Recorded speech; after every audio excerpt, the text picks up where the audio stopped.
اعوذ باللہ من الشیطان الرجیم بسم اللہ الرحمن الرحیم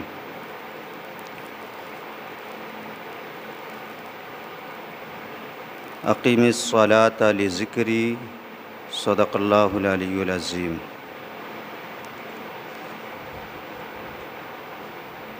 درود پاک پڑھے۔ اللہم صلی علی سیدنا شفیعنا حبیبنا مولانا محمد بارک وسلم۔ صلو علیہ الصلاۃ والسلام علیک یا رسول اللہ صلی اللہ تعالی علیہ وسلم۔ حضرات محترم، قرآن مقدسہ کہتا ہے اقیم الصلاۃ لذکری،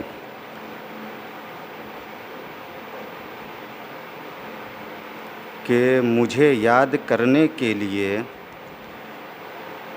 نماز قائم رکھو۔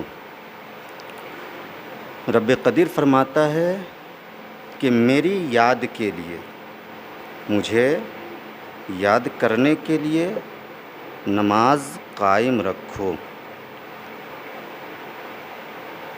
نماز پڑھ کر رب کو آپ یاد کرتے رہیں۔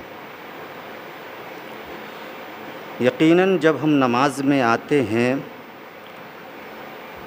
تو رب کی یاد ہمارے سینے میں اس وقت موجود رہتی ہے، ہم رب کو یاد کرتے رہتے ہیں۔ ہمیشہ ہم سبوں کو اللہ کو یاد کرتے رہنا چاہیے، ہمیشہ نماز پڑھنا چاہیے۔ لیکن بڑے ہی افسوس کے ساتھ یہ کہنا پڑ رہا ہے کہ آج کے اس ترقی یافتہ دور میں آج کی نئی نسلیں دنیا کا ہر کام کرتی ہے، ہر کام کرتی ہے، نہیں کرتی ہے تو صرف نماز پڑھنے والا کام نہیں کرتی ہے۔ ہر کام کے کرنے کے لیے آج کی نسلوں کے پاس بڑی فرصتیں ہیں، بڑا وقت ہے، لیکن اگر اس سے کہہ دیا جائے کہ صاحب چلو نماز پڑھ لو تو چہرے کا جغرافیہ ہی بدل جایا کرتا ہے، چہرے کا رنگ ہی بدل جایا کرتا ہے۔ لہٰذا نوجوانوں سے خاص کر گزارش ہے کہ اگر آپ ترقی کی منزل کو چھونا چاہتے ہیں، زندگی میں فلاح و بہبودی حاصل کرنا چاہتے ہیں، تو رب کی بندگی کیجیے، اللہ کا ذکر کیجیے، اللہ کو یاد کیجیے۔ جب آپ اللہ کا ذکر کرنے لگیں گے، رب کی بندگی کرنے لگیں گے، تو یقیناً آپ فلاح و بہبودی کی منزل کو پہنچ جائیں گے، یقیناً آپ کامیاب و کامران ہو جائیں گے۔ نسلیں ترقی کرتی ہے علم حاصل کرنے سے۔ جب ہم علم حاصل کرتے ہیں تو اپنے آپ کو بھی پہچانتے ہیں، خالق کائنات کو بھی پہچانتے ہیں۔ لہٰذا علم کی طرف ہم توجہ دیں،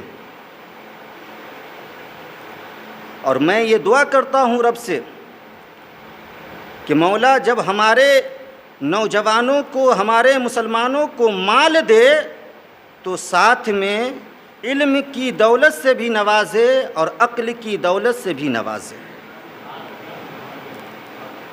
علم کا ہونا بھی ضروری ہے اور عقل کا ہونا بھی ضروری ہے،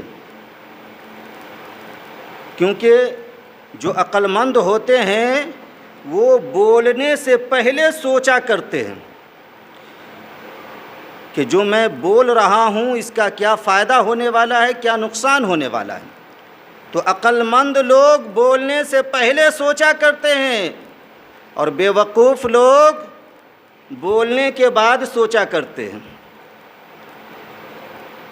لہٰذا عقل سے کام لیجئے۔ یہ مال جہاں ہمیں فائدہ بھی پہنچاتا ہے وہیں ہمیں بڑا نقصان بھی پہنچایا کرتا ہے، کیونکہ یہ ہمارے لیے فتنہ ہے، ہمارے لیے ایک جانچ ہے، ہمارے لیے ایک آزمائش ہے۔ اور جو اس جانچ میں، اس آزمائش میں کامیاب ہو جاتا ہے، یقیناً وہ جنت کا حقدار ہو جایا کرتا ہے۔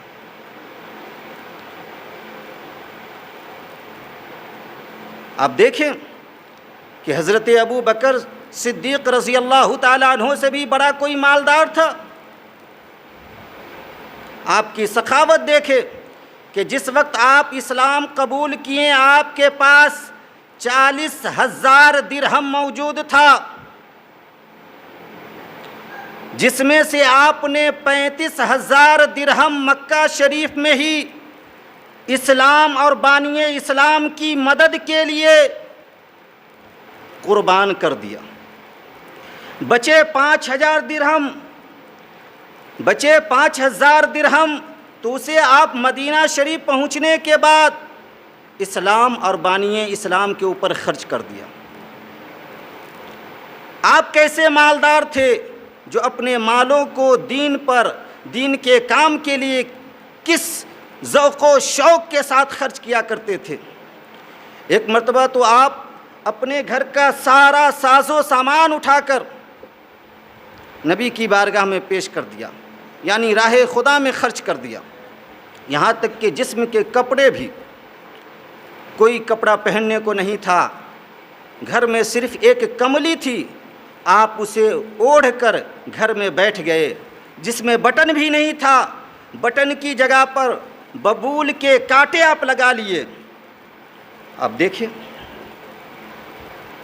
حضرت صدیق اکبر کی یہ ادا، حضرت صدیق اکبر کی یہ ادا، یہ طریقہ رب کو اتنا پسند آیا کہ اسی لباس میں بلبل سدرہ کو وحی لے کر حضور کی بارگاہ میں رب قدیر نے بھیج دیا۔ کملی اوڑھے ہوئے ہیں، بٹن کی جگہ پر ببول کے کانٹے لگے ہوئے ہیں۔ تو جب حضور نے حضرت جبرائیل امی کو نئے لباس میں دیکھا تو فرمایا، اے جبرائیل کیا بات ہے، آج لباس بدلا ہوا ہے، نیا لباس ہے، اس کی وجہ کیا ہے؟ تو حضرت جبرائیل امی عرض کرتے، یا رسول اللہ، رب قدیر نے آج آسمان کے تمام فرشتوں کو یہ حکم فرمایا ہے کہ آج سب کے سب یہی لباس پہنے آسمان کے اوپر، کیونکہ زمین کے اوپر میرے محبوب کے یار غار آج یہی لباس پہنے ہوئے ہیں۔ سبحان اللہ،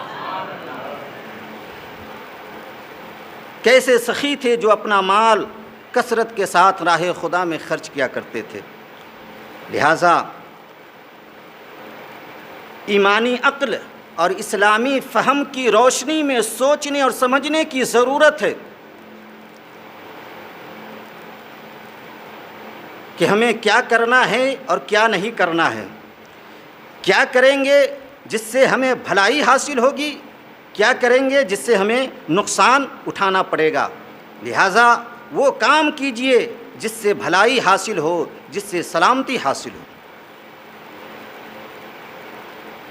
اور یاد رکھیں، قرآن مقدسہ کہتا ہے، یوم ندعو کل اناس بامامہم، کہ بروز قیامت رب قدیر ہر جماعت کو اس کے امام کے ساتھ پکارے گا، اس کے امام کے ساتھ۔ اے فلاں امام کی اقتداء کرنے والی جماعت ادھر آ۔ ہر جماعت کو اس کے امام کے ساتھ رب قدیر بروز محشر پکارے گا۔ لہٰذا آپ اپنے اماموں کی قدر کیا کریں، ان کی عزت کیا کریں، ان کا احترام کیا کریں، ہر لمحہ ہر پل ان کا خیال رکھا کریں، کیونکہ انہی کے ساتھ بروز محشر رب کی بارگاہ میں آپ پکارے جائیں گے۔ اگر آپ اپنے امام کے ساتھ بدسلوکی کریں گے، ان کا خیال نہ رکھیں گے، ان کی پیٹھ کے پیچھے غیبت کریں گے، تو کہیں امام صاحب رب کی بارگاہ میں یہ کہہ دے کہ مولا، یہ لوگ دنیا میں ہمارے پیچھے نماز تو پڑھا کرتے تھے، ہماری اقتداء تو کیا کرتے تھے، لیکن ہمارے ساتھ انصاف نہیں کیا کرتے تھے، ہمارا خیال نہیں رکھا کرتے تھے، تو آپ بتائیں کہ رب کے سامنے پھر اس کا آپ کے پاس کیا جواب ہوگا، کیا بولیں گے رب کے سامنے؟ لہٰذا ہر انسان پر یہ لازم ہے، خاص کر نوجوانوں پر، کہ جملے باندھ کر بولے اور اماموں کا خیال رکھا کرے۔ یا ایھا الذین آمنوا لا یسخر قوم من قوم الی آخرہ آیہ۔ رب قدیر اس میں فرماتا ہے، اے ایمان والو سنو، غور سے سنو، کہ نہ ایمان والا مرد کو دیکھ کر ہنسے، نہ ایمان والی عورتیں عورت کو دیکھ کر ہنسا کرے، نہ مرد کو دیکھ کر ہنسا کرے، نہ عورتیں عورت کو دیکھ کر ہنسا کرے۔ کہیں ایسا نہ ہو کہ جسے دیکھ کر آپ ہنس رہے ہو، جس کا آپ مذاق اڑا رہے ہو، کہیں وہ آپ سے بہتر ہو، کہیں وہ آپ سے اچھا ہو۔ لہٰذا مسلمانوں کو چاہیے کہ ایک دوسرے کا مذاق نہ اڑائے، ان کی غربتی کا ہو یا ان کے حالات کا ہو، کسی بھی چیز کا مذاق نہ اڑائے، اور برے ناموں سے انہیں نہ پکارا کرے، کیونکہ جو برے ناموں سے اپنے بھائیوں کو پکارتا ہے وہ فاسق ہوا کرتا ہے، فاسق۔ اور اپنے بھائیوں کی غیبت بھی نہ کیا کرے، اپنے بھائیوں کی غیبت بھی نہ کیا کرے، کیونکہ غیبت کرنا اپنے مرے ہوئے بھائی کا گوشت کھانے کے برابر ہے۔ کس کا گوشت؟ بھائی کا، مرا ہوا بھائی کا گوشت کھانے کے برابر ہے غیبت کرنا۔ تو جو باغیرت مسلمان مری ہوئی مرغی کا گوشت کھانا گوارا نہیں کرتا، وہ اپنے مرے ہوئے بھائی کا گوشت کھانا کیسے گوارا کر سکتا ہے؟ لہٰذا کسی کو خوش کرنے کے لیے آپ اپنی آخرت کو برباد نہ کریں، غیبت سے بچیں۔ اور میں اس بات کو جانتا ہوں کہ جسے آپ جانتے ہیں وہ آپ کے لیے خاص ہوا کرتا ہے، جسے آپ نہیں جانتے ہیں وہ آپ کے لیے عام ہوا کرتا ہے۔ یعنی جسے آپ جانتے ہیں اس سے محبت کرتے ہیں، جسے نہیں جانتے ہیں بسا اوقات اس سے نفرت بھی کرتے ہیں۔